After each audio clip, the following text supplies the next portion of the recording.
Kenapa banyak banget perusahaan besar yang pengen melakukan bisnis pinjol? Dan di sini saya mau bahas untuk teman-teman semuanya, kenapa orang dari luar negeri sana pengen buka bisnis pinjol di Indonesia, lalu kemudian apa aja keuntungan bisnis pinjol dan sisi gelap dunia pinjol.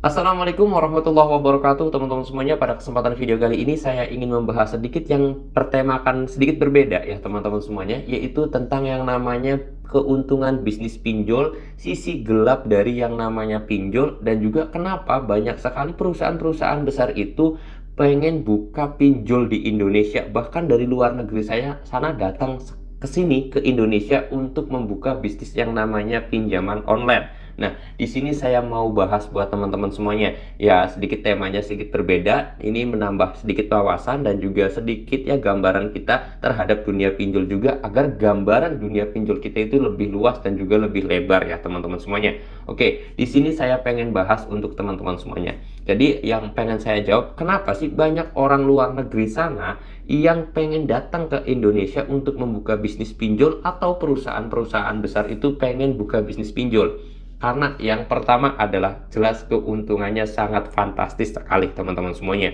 Ya, nanti saya akan jelaskan lebih detailnya. Terus kemudian yang kedua adalah tentang bagaimana regulasi yang ada di Indonesia. Kenapa banyak sekali perusahaan luar negeri, khususnya Tiongkok dan Cina, ini datang ke Indonesia. Banyak kan, kita tahu sendiri beberapa pinjol itu datang dari sana, datang ke Indonesia untuk membuka bisnisnya ke Indonesia ini. Kenapa? Karena regulasi di Indonesia itu sangat parah banget, sedangkan di negara asalnya padahal itu sudah tidak laku teman-teman semuanya. Nah, di sini bisa dikategorikan juga yaitu sisi gelap dari pinjol itu sendiri. Kenapa?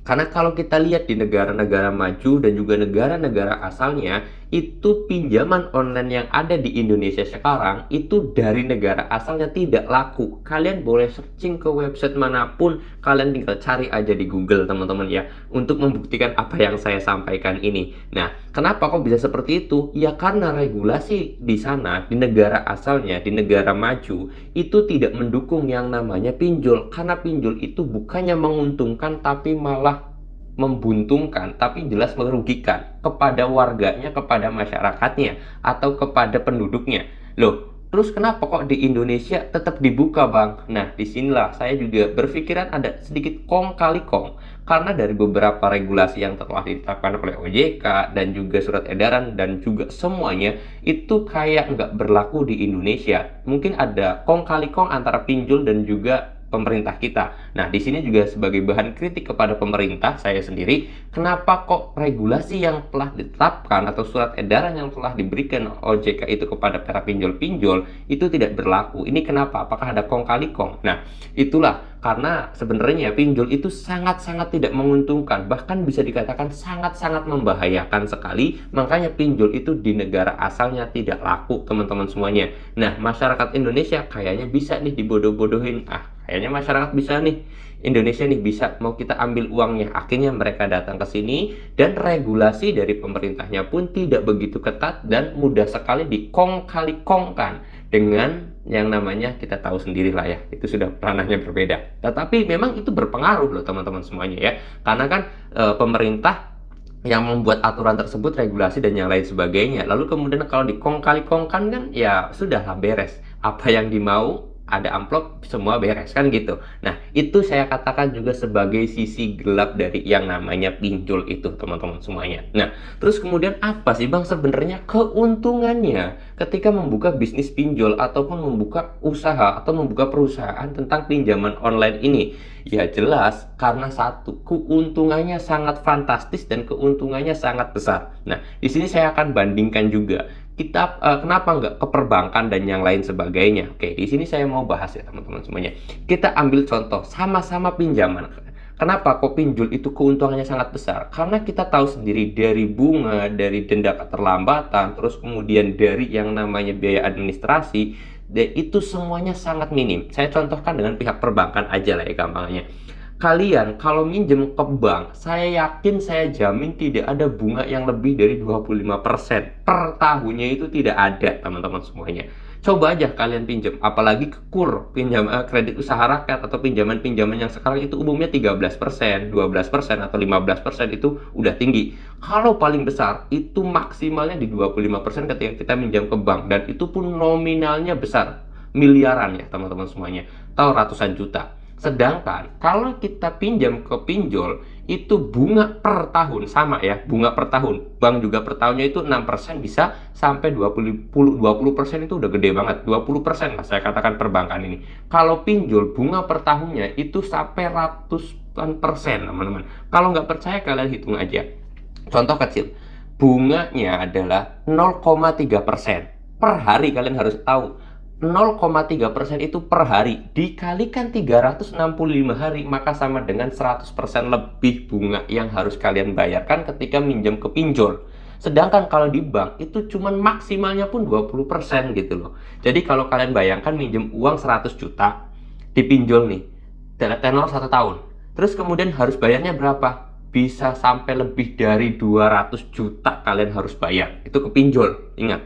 Sedangkan kalau kalian di perbankan, kalian pinjam 100 juta, tenornya sama 1 tahun, kalian cuman bayar 120 juta, itu pun bunga maksimal, bahkan bisa jadi 106 juta kalau kalian pinjamnya menggunakan sistem KUR gitu loh. Bunganya kan sangat jauh sekali gitu loh.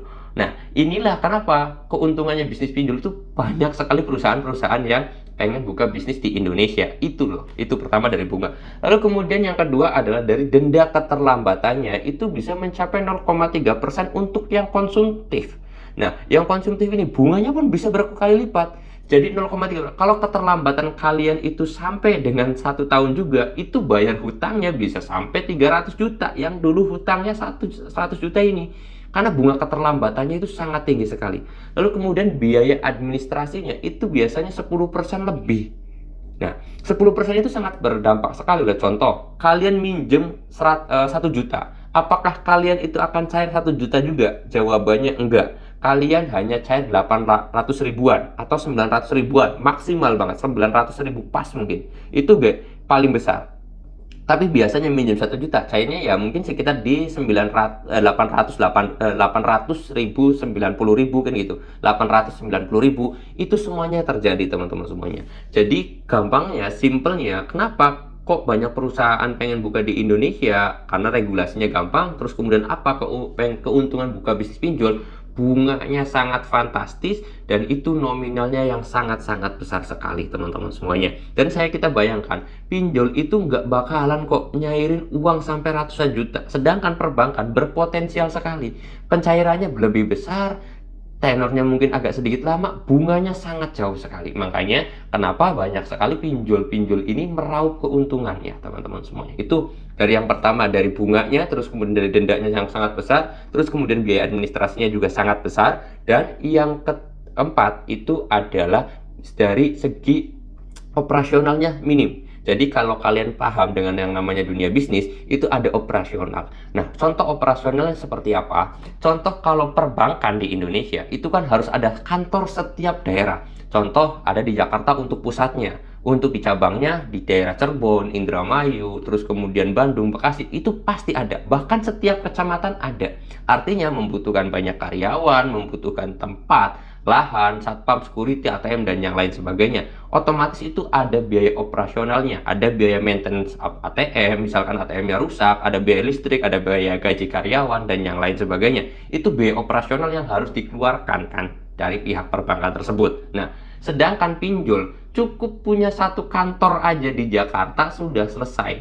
Otomatis karyawannya lebih sedikit, lahan yang diterima dia lebih sedikit, karyawannya sedikit, biaya operasionalnya juga sangat sedikit sekali. Jadi keuntungannya luar biasa. Cukup punya 1 cabang kantor di Indonesia, di Jakarta aja sudah selesai. Jadi pinjol tersebut sudah berizin. Sedangkan kalau perbankan itu harus punya banyak cabang, dananya sekian miliar. Nah, itu semuanya harus dituruti. Oleh sebab itu keuntungan pinjol sangat-sangatlah besar sekali teman-teman semuanya. Dan kalau kita bedah secara detail dan juga secara mendalam, bisa jadi 2 jam videonya. Oleh sebab itu adalah gambaran kecil kenapa kok banyak perusahaan yang ingin buka bisnis pinjol. Banyak sekali keuntungannya. Terus kemudian kenapa kok orang luar negeri atau perusahaan luar negeri datang ke Indonesia untuk membuka bisnis praktek pinjaman online? Ya karena ya sudah tadilah saya sebutkan, oke. Dan kemudian kenapa kok pinjol itu di sana gak laku? Ya karena memang sebenarnya pinjol itu bukannya malah menguntungkan tapi membahayakan kepada masyarakatnya sebenarnya. Di negara-negara maju itu tidak ada yang namanya pinjol. Sebenarnya ada tapi tidak laku teman-teman semuanya, dan regulasinya sangat ketat sekali, oke. Mudah-mudahan video ini sedikit memberikan gambaran kepada teman-teman semuanya atau menambah wawasan kita terhadap dunia pinjol. Next, kalau pengen yang lebih lengkap lagi, lebih detail lagi, saya akan bahas di video selanjutnya. Kalian tinggal komen aja. Kalau banyak yang request, saya akan bahas. Tetapi kalau nggak ada, ya sudah, saya cukupkan aja. Oke, mudah-mudahan video ini bisa bermanfaat. Dan kalau kalian suka dengan video ini, silahkan di like. Kalau nggak suka, boleh di dislike aja, nggak jadi masalah. Saya mau tutup dulu video ini dengan kata Assalamualaikum warahmatullahi wabarakatuh.